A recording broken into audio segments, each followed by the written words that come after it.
exciting. Enjoying yourself for a change?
today.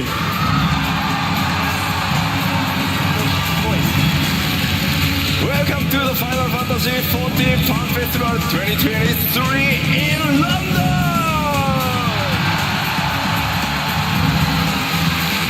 My name is Naoki Yoshida, producer and director of Final Fantasy 14. And also, welcome Michael Christopher Coach Fox.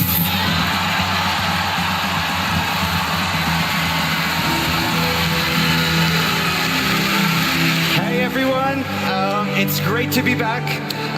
That said, some of you are probably wondering, where's Kate? What did Koji do with Kate? It's okay, Kate is back in Japan working with the team overtime to make sure that the game comes out in summer of 2024. So for now, you're stuck with me. まあまあ確かにね、ケイトさん今もう日本で 7.0 の作業バリバリしてるからね。今日は工事に、プライマルズと同時に通訳をお願いしてます。日本の皆さんも、それから配信を見ている全世界の非課税の皆さんよろしくお願いします。 Alright, that's right. Kate is hard at work back in Japan, and we thought that since Koji was going to be here with the primals, we'd just try to get our money's worth. So, 改めて皆さん、こんにちは、お久しぶりです。欧州ロンドン帰ってこれて本当に嬉しいです。 alright, it's great seeing you all again, and I'm so happy to be back in the UK.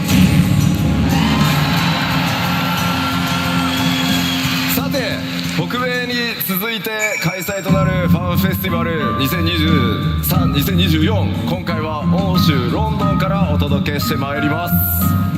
Okay, so now coming hot off the heels of our most recent fan festival in North America, we are excited to kick off the festivities here in London. 前回は北米でしたが、今回ようやく欧州にも帰ってこれました。欧州のプレイヤーの皆さんとお会いできて本当に嬉しいです。 Alright, after seeing the fans again in Las Vegas, I've been really looking forward to seeing our fans here in Europe.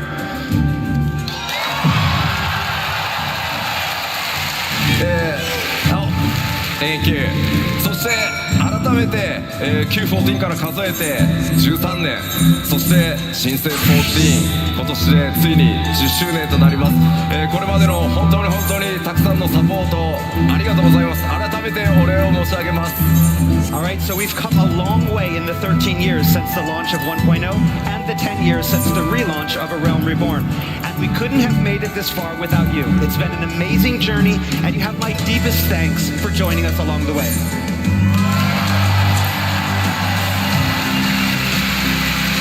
さあ、欧州ファンフェスティバル、僕の開幕基調講演からスタートしてまいりたいと思います。どうぞよろしくお願いします。 And so now, without further ado, I'd like to officially kick off the keynote address.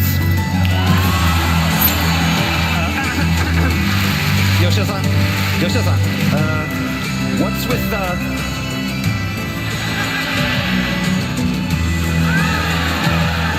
気になる。 Yeah, what is it? 確かにね、トレーラーに出てましたね。これと同じ格好の光の戦士ね。 Alright, it kind of looks like what our Warrior of Light was wearing in the trailer. まあ僕も50歳になったので、そろそろコスプレは勘弁してほしいっていうふうにスタッフに言ったんですけど、まあどうしてもやれと。 So now I just turned 50 years old this year, and I'm getting a little old for cosplay, but the dev team wouldn't take no for an answer, so...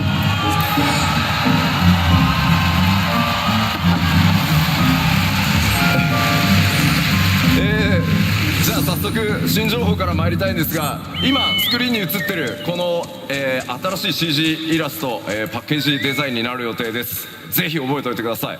Alright, so with that, let's move on to our first piece of information. First, you have this great artwork up here. This is the package artwork. And... da-da!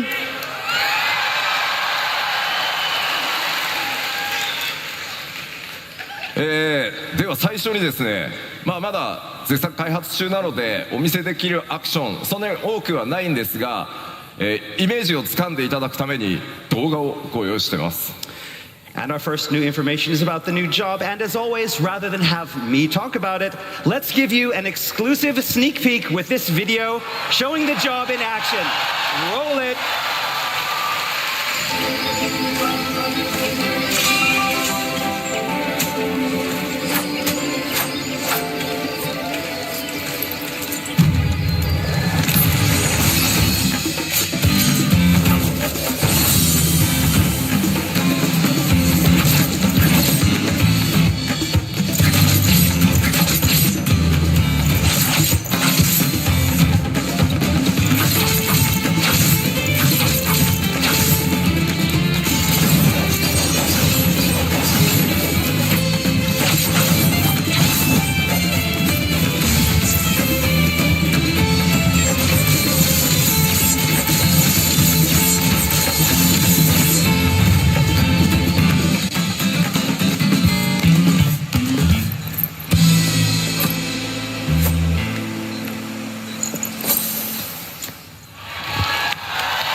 シー新ジョブ第1弾、名前をバイパーと言います。二刀流の近接命令 DPS です。Alright, so the first of our 2 new jobs being released with Dawn Trail is the dual-wielding melee DPS Viper. バイパーはファイナルファンタジー14完全オリジナルジョブとなってます。 Viper is a Final Fantasy XIV original. 世界中から多数いただいた二刀流、忍者とは違った二刀流の、正統派剣士を実装してほしいというたくさんのフィードバックに応える形で今回実装が進んでいます。 So it was designed to cater to those players around the world who have been asking for a new dual-wield job that's different from Ninja. この黄金のレガシーに向けて、完全新規で企画開発が進んできてます。 And it was designed specifically for Dawn Trail. アートにも CG にもありますが、今僕が装備しているこのデザインがジョブ専用装備となってます。 And as you can see here in the art and from what was shown in the video and what I am wearing, this is the Viper's job-specific gear.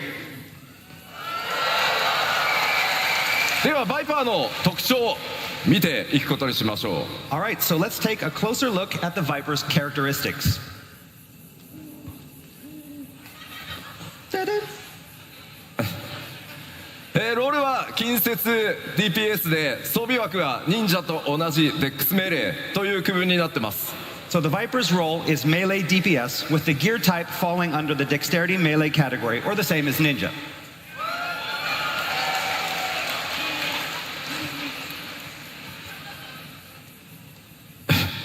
二刀流武器というこの専用の武器を使うことになります。 And Vipers will utilize dual blades that are unique to the job. クリックしてね。対応クラスは存在していないので最初からジョブの状態で使用可能です。 And of course, Viper will not have any required class. You'll start with the job.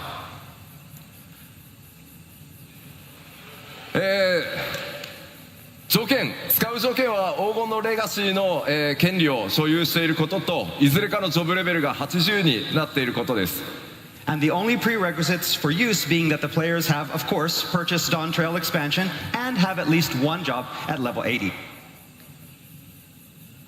そしてジョブの取得場所、クエストの開始位置はウルダハを予定してます。 And the starting location for the job quest will be Ul'dah. 黄金のレガシースタートに際して条件さえ整っていればすぐに使用可能になりますので、バイパーで、メインクエスト進めていただくのも良いかと思います。 And again, the job should be available immediately at Dawn Trail's launch as long as the aforementioned prerequisites are cleared. So if you want to play the whole Dawn Trail main scenario as a Viper, you can do that. 続いてじゃあそのバトルイメージちょっと見ていきたいと思います。 All right, let's talk about the battle concept. バイパーはこの特徴として二刀流武器を使用しますが、 So a Viper will use a pair of one-handed blades to attack their foes. これを用いたこの二刀流の攻撃とさらにこのブレードを合体させた合体剣という攻撃2つ、持ってます。 But they can also combine these blades in a single two-handed weapon to deal heavier blows. そして特徴的なのがですね、常時ヘイストがかかっているジョブになるために攻撃頻度かなり高いジョブになります。 So in addition to dealing swift attacks that are so fast that they feel like they already have haste cast on them, 今回、まだ開発中ということで、アクションまだまだ少ないんですが、自己強化することで、先ほどねオーラをまとってましたがそういった強力な、DPS を出せる状態という特殊なモードも用意されてます。 and so a Viper also has the ability to summon this special power to temporarily enhance themselves, kind of like you saw with that aura that they had in the trailer. So basically, you're getting that extra DPS.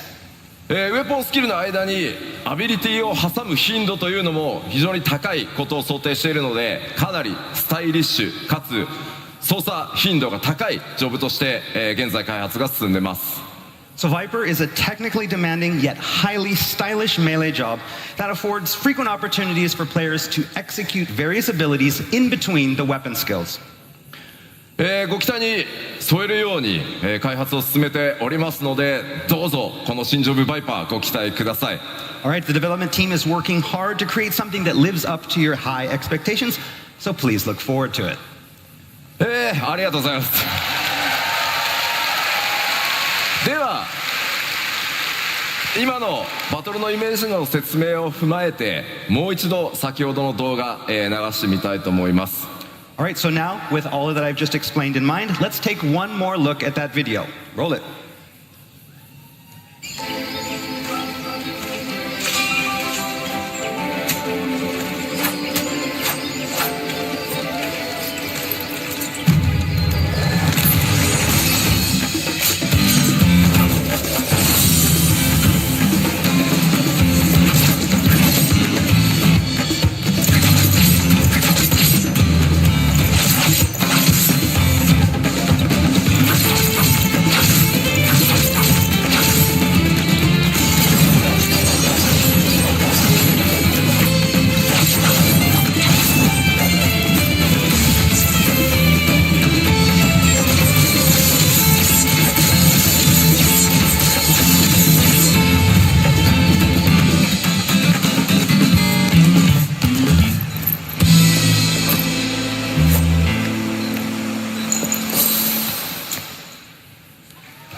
このコスプレすごくてですね、武器ちゃんと合体するんです。Yeah, they did a really great job with the cosplay. あんまりやると飾りが取れそう。Yeah, you should hold off. It's gonna break. Don't break it. Be careful. Calm down. もちろんこの王のレガシーで実装されるジョブというのはこのバイパー一つだけではありません。 So now you all know that Dawn Trail will feature not one, but two new jobs. すでに遠隔魔法 DPS キャスターであることは皆さんにお伝えしていますが、さてどんなジョブになるのか。 Alright, and you already know that the second job is to be ranged magic DPS. すでに北米の基調講演でもヒントはもう出ておりますので、答え合わせはすみません、日本のファンフェスまでお待ちください。 But as for what that job is, well, other than the little hint I dropped back in Las Vegas, you're gonna have to wait until Tokyo. Sorry. ではさらに Wait. 何 Wait. 何 Are you gonna hold those sword the whole time? まあそうね。 Yeah. じゃあちょっと武器スタンドを出してもらっていい Okay. かしら。 Can we bring the stands out for the swords? Maybe? Stands for the sword? Oh, there we go. Oh. Thank you.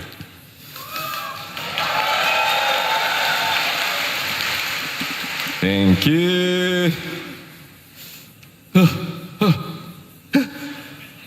It's okay. Okay.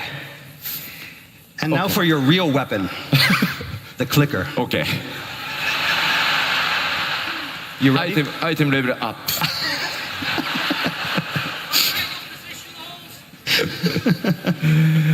では続いて、基調講演進めてまいりたいと思います。新たな拡張パッケージ黄金のレガシーについて北米でも、ご紹介しましたが、ストーリー改めて簡単に振り返っておこうと思います。 Alright, so we already talked a little bit about Dawn Trail's story in Las Vegas, but we'd like to do a little recap before we continue. まず今回皆さん光の戦士にお届けするのは僕たちからの最高の夏休みがテーマになっております。 So we already talked a little bit about how Dawn Trail would provide the Warriors of Light with a well-deserved summer vacation. 新たなる冒険、そのバカンスの目的地は西方のトラル大陸と呼ばれている地域になります。 And that vacation would be taking place in the far western land of Tyrol. すでにパッチ 6.5 のメインストーリーパート1にてその片鱗、出ておりますが、 So with the release of part 1 in patch 6.5, you got a glimpse of where the story will be taking you.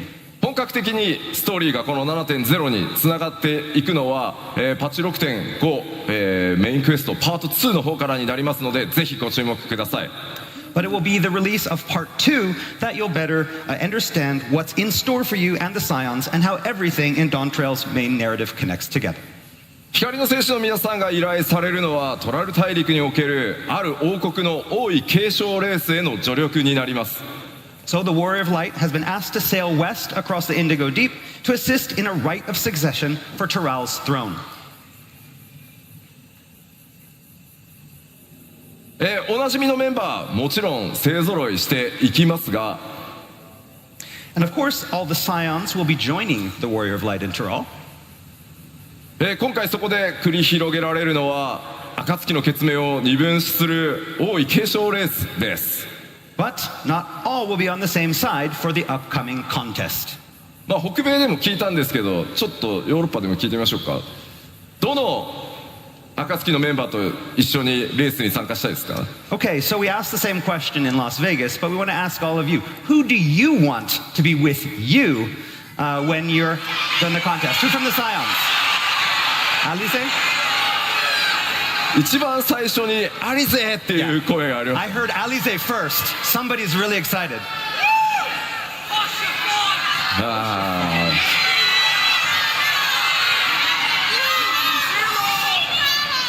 いや、いろんな、いや、これだけでもたくさんの方にね、いろんなキャラクター愛していただいてるのは本当に嬉しいです。 I'm really happy that you all love all of the Scions so much.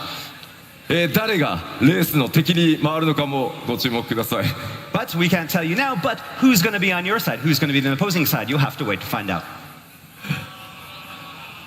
で、この 7.0 拡張の全体のテーマとしては、ファイナルファンタジー14新たな冒険の幕開けというテーマを抱えています。 So the main narrative theme for Final Fantasy XIV 7.0 is a journey of new discovery. もちろんストーリーもこれまでの拡張パッケージ同様、RPG 丸1本分の体験しっかりお届けしていこうと思います。 And as always, we plan on providing players with a full standalone RPG's worth of story and experiences with this single expansion. そのきっかけとなる王位継承レースとは何なのか。 What, however, will that story entail? What is this contest? トラル大陸にはどんなエリアや冒険が待ち構えているのか。 What adventures await in this new land? そしてエメトセルクも言っていたこの黄金鏡というキーワードは一体何なのか。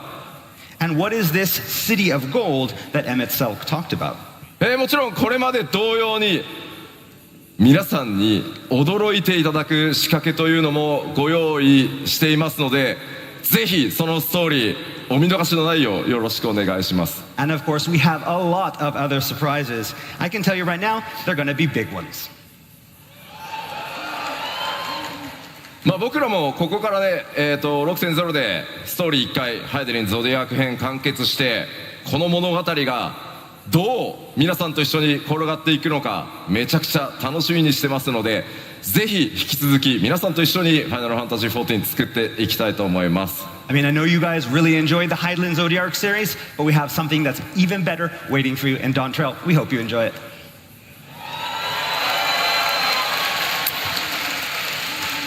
ではここから、新たな冒険の舞台となるトラル大陸に関して、北米のファンフェスに情報をさらに付け加えて、お届けしていきたいと思います。 All right, so next up, let's talk a little bit more about Tyrell, and we're going to start by expanding on some of the info that released back in Vegas. これまでの冒険の舞台は三大州と呼ばれる地域でした。 So up until now, we've spent most of our time on the three great continents. 今回はドーントレイルの冒険により活動地域が西側、海を越えた西方へ広がっていきます。 But as we talked about last time, our adventures in Dawntrail will be taking us far to the west. ですので今回の拡張だけではなく、今後皆さんの冒険の舞台は惑星ハイデリン全体へと及んでいくことになります。 But again, this doesn't mean that we've seen all of Hydaelyn, most of Hydaelyn, not all of Hydaelyn. では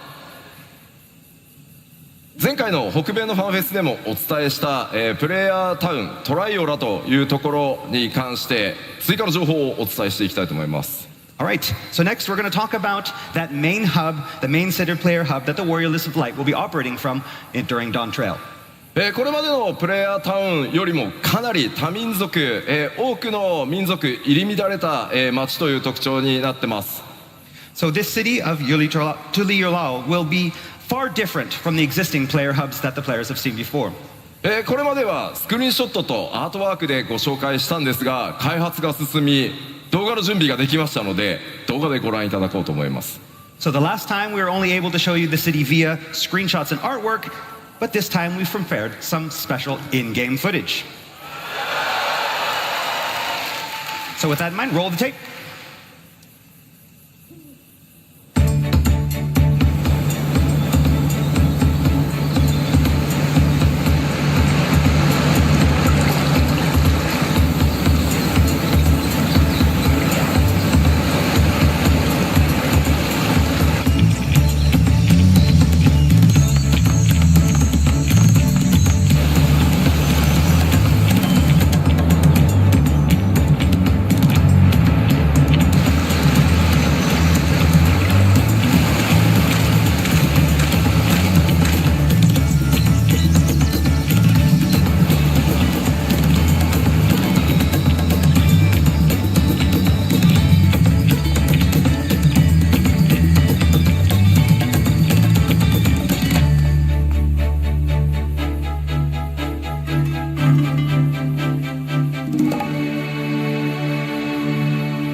そういえばサウンドディレクターであるソケンからコメントを預かってたんでした。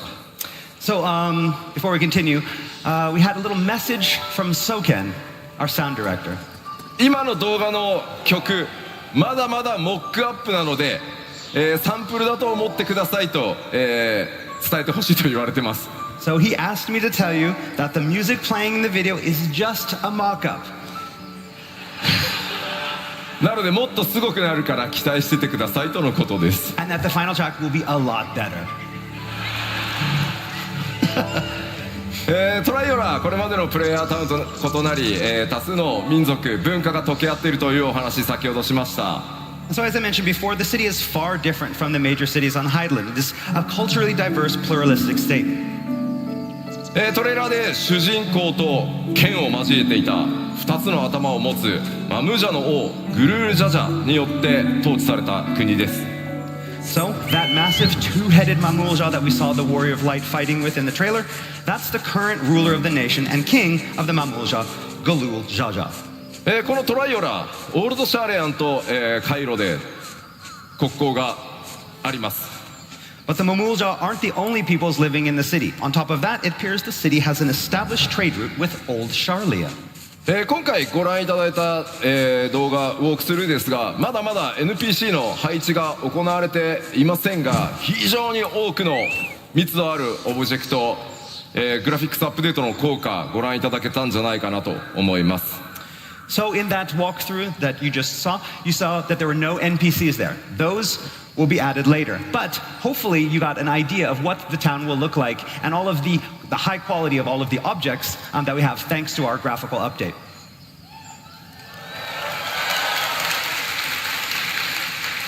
では続いてフィールド行ってみましょう。 So next I'd like to introduce you to some of the new areas that you'll find in Tyrol.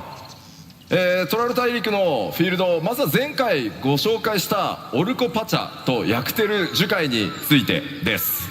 Okay, so first we're going to start off with the two areas that we talked about in Las Vegas, Urcopacha and Yaktel.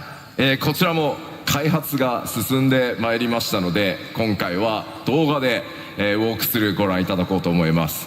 And since we talked last, development of course has continued and we are ready to show you some in-game footage. Roll it.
中のエリアではありますが、今回これまで以上に環境設定、自然環境にかなり、注力した自然なエリアというのをご覧いただけたかと思います。Again, what you saw is still under development, but we've worked really hard on these areas, focusing on creating landscapes that feel even more real and natural than ever before. 動画だけだとね、どうしても分かりにくいところはありますが、皆さん歩いて、いただければ、そのグラフィックスアップデートによる、密度の高さ、クオリティの高さ感じていただけると思いますので、楽しみにしていただければと思います。I mean, it's a little bit hard to tell in this video, but we've been taking full advantage of that first graphical update coming with Dawn Trail that you're really going to be able to notice this when you get in and play the game.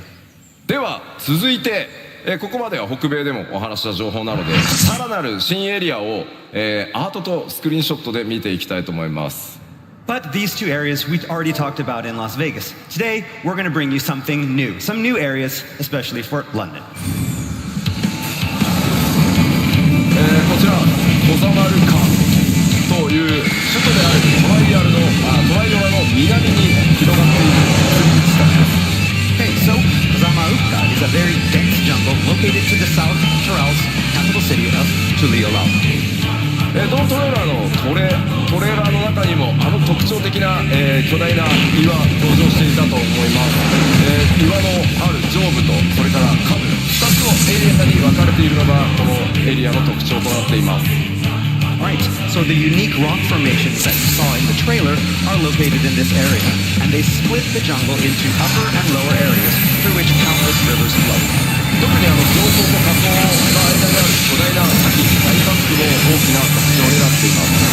There are a lot of waterfalls in between the upper and lower areas as well. ここに住まう部族も、多種多様、新たな出会いが皆さんを、待ち構えています。Several different peoples call this region home. ではこちらコザマルカ、開発中のスクリーンショットをご覧いただこうと思います。Right, so let's take a look at some of the development screenshots. この今回ご紹介するスクリーンショットはいずれも火口からの風景になってます。So the screenshots that we have here are from the area's lower elevation. 今までではちょっと作れなかったような景色、環境、よく見えてるんじゃないかなと思います。We're able to create a new type of area that feels very unique from the areas that we've created in the past.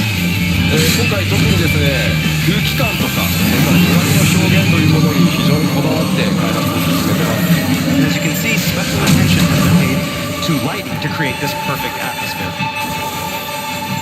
そしてこちら、昼間の様子ですね。Here's the jungle in midday.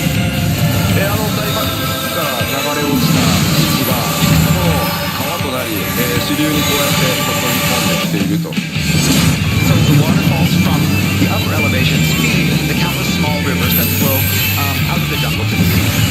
右に見えるのが集落ですね。そして中央の木にもよく見ると、上の方に建造物があったりするのが分かると思います。So on the right, you can see a small building. And that tree in the center, you can see a small building located with it. そしてこちら最後はやや引いた状態の、円形ですね。And so we've zoomed out a little for this next shot. 見たところあまり危険な雰囲気というのは感じられないと思うんですが、果たしてそういった物語がいろいろ想像していただけると嬉しいです。So from here, it doesn't look that dangerous. But you all know what lurks in the shadows. さてちょっと続いてももう1エリア紹介していきましょう。Right, let's move on to our next area. まずはアートでご覧いただきます。 Starting with some art. Wait. What? In-game? Secret? It's a mistake. It's a bug. It's a bug. 先ほどまでご紹介してきたところと随分雰囲気が変わり、荒野のような雰囲気だと思います。So this arid desert-like region is completely different from the previous. あそこにある巨大なシークレットの文字、もちろんマップオブジェクトではないです。And so we have that big secret. That's not a map object. That's not going to be real game. That's obvious. あのエリアにですねものすごく重要なものがあるんですけど、あまりにもスポイラーが激しすぎるのでシークレットって書いといてくれってお願いをしたので、ああなってます。So yeah, what we have there is something that is very, very pivotal to the story. It's a huge secret, and we didn't want to show it here because we wanted you to experience it in game. So I made sure that they put it. なので、この、基調講演などでお見せしてしまうと、皆さんの楽しみをね大きく損なってしまう可能性があるので、ぜひですねプレイヤーの皆さんご自身で見ていただけたらなと思ってこういう対応をさせてもらってます。 And we want to show a lot of information here, but we also don't want to ruin your game experience. And so for this, because it's such a big secret and it's so exciting, and we want you to experience that in the game, we decided to keep it under wraps for now. このエリアの名前シャドニー荒野と言います。 Alright, so the name of this area is Shadowdome. トラグ大陸中央部に広がる荒野。 So it is a relatively flat, rain-starved region in central Tyrol. セーリン線が発見されたことによってこのエリア近代化が進んでいます。 But here, civilization is experiencing a boom due to a recent discovery of cerulean deposits. セーリン線ってちょっと日本語で言うとね何ってなると思うんですけど、セーリン水の湧き出る泉のこと。 So basically, there are these kinds of springs where the cerulean forces up through the ground. さあこの大陸での冒険だんだんなんか夏休みになったものになっている感じかなと思います。 So again, we mentioned summer vacation before, but the more we see of Tyrol, the more we realize the less we understand about Tyrol. じゃあスクリーンショットまだ開発中ですがお見せしましょう。 Alright, but let's take a look at some screenshots. かなり広い荒野が広がってます。 So yes, unlike the depth jungles that we showed before, this area is a lot more open. このエリアはですねバイクのなんか手に合いそうですね。 Yeah, it's like this is a good place to break out your motorbike mounts. 機械化それから技術進歩というのが目覚ましく運転しており、さまざまな人や物との出会いが待ち構えています。 Yes, we see a lot of room for technology, machines, as well as applications. 先ほどのシークレットの部分がね一番このエリアの特徴なんでお見せできなくて残念ではあるんですが、 And as I said before, this area also has a very, very big secret. この後のまた情報でもちょっとずつこんな雰囲気なのかなみたいな情報出てくるので、この後の基調講演を見てください。 Again, we won't be talking about today, but there may be some things, some hints and other things that we have for you today that may give you a better idea of what is the status. もちろん荒野ばかりが広がっているわけではなく、このエリアこうした地域もあってですね、さまざまなデータの融合というのが行われています。 Of course, it's not all empty wastes out there. The area features locations such as this one too, that are populated by a variety of people. かなりの、ドラマ性高い物語用意していますので、ストーリー展開にぜひご注目ください。 As for what drama awaits you here, as well as the other areas that we showed today, you'll just have to look forward. ではエリアの紹介これぐらいにして、前回北米でご紹介したネルペル族に続きもう一流国族ちょっと紹介してみようかなと思います。 So moving on from areas, next up we'd like to talk a little bit about the type of peoples that we meet in Tyrol. これはね皆さんちょっと見たことはあるだろうな。 This next one, some of you may recognize this. こちら名前をモブリン族と言います。 They're called the Moblins. エオルゼア地域ではゴブリンと呼ばれている部族ですが、基本的には同一部族ですね。 So they strongly resemble the goblins that reside in Eorzea, but they have their own unique characteristics. 特徴をご紹介しましょう。 Let's take a look at those characteristics. 先ほどご紹介したオバマルカに住む、一つの部族で、 So these moblins mainly reside in the previously mentioned jungles of Ozamarka. 三大州に住まうゴブリン族はメタが大好きでしたね。 So, and unlike the goblins, three great continents who are こちらは調達の達人ということで大きく考え方が異なっているようです。 These moblins are experts in gathering and securing items. 彼らとの協調でですね、どんなものづくりが、行われていくのか楽しみなところです。プレイヤーの皆さん、特にねクラフターとかギャザラーとか、絡んでくる可能性が非常に高いんじゃないかなと思います。 So with these moblins as allies, just think of all the wonderful things that adventurers might create, especially on craft hunters and gatherers. ではエリアの追加情報をお届けしてまいりました。 Right? I think that's about enough for today.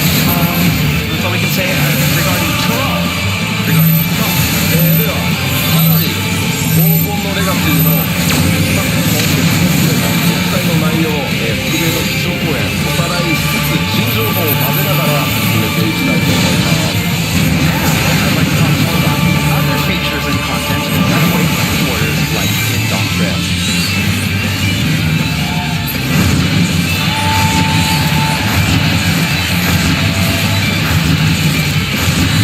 皆さんのおかげでついに皆さんのレベルが100に到達することになります。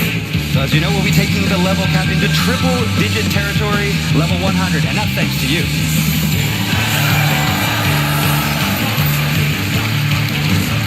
皆さんレベル最後どれぐらいまで行きたいですか？ How far do you want to go? We're at 100 now. How far do you want to go?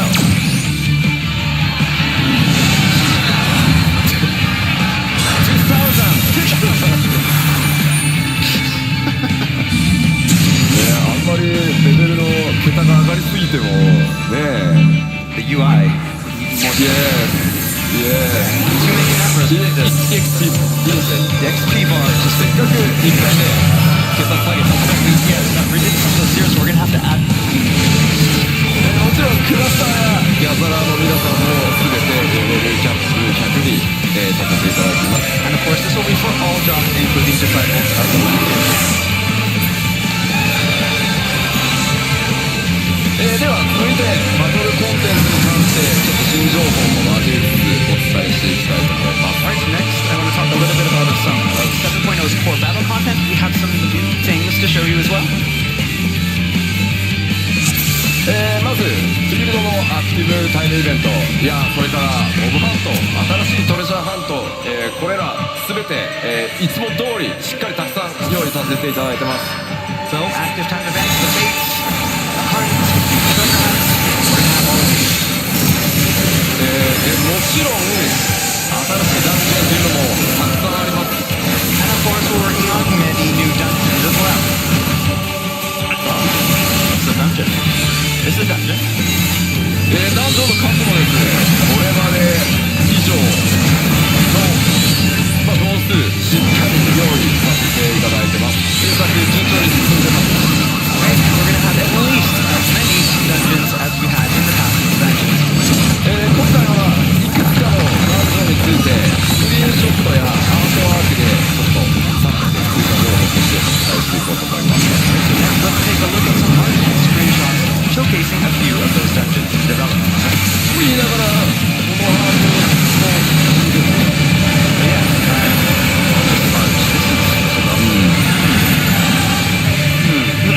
まずスクリーンショット1枚目。 Talk over screenshots. This is a dungeon. This is a dungeon. Area? It's a dungeon. As long as you're sure. ダンジョンというとねどうしてもこう動物をイメージされがちなんですが、この一見川の普通のフィールドに見えるところこちらダンジョンで、なんとジャングルクルーズからスタートします。 Yeah, when people think dungeons, they usually think like caves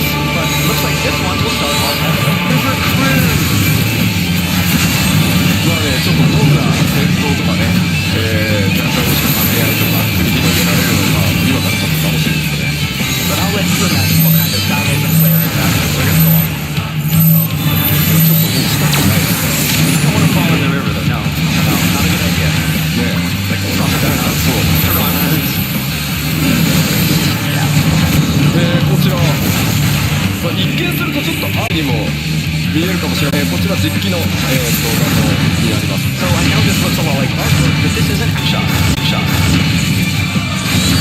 川登りなのか川下りなのか、それらを向かった先がこんな感じです。 So yeah, are we going upriver or downriver? Who knows? But at the end of the cruise, this is what awaits. いや、あそこに見えるよね。 It does really look like that. この観客がしてる